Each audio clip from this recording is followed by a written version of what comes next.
Hey guys! Ju duhet të ndiheni shumë krenar për mua, sepse unë kam arritur që të gatuaj.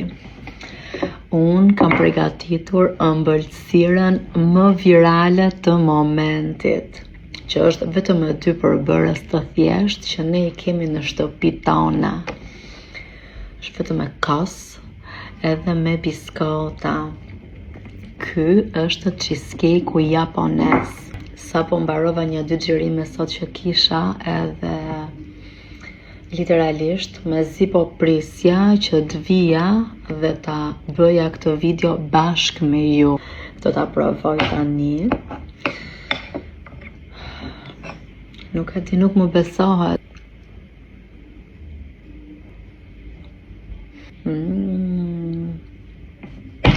Oh my god. Guys, duhet ta provoni me patjetër. Është ekstremisht e mirë.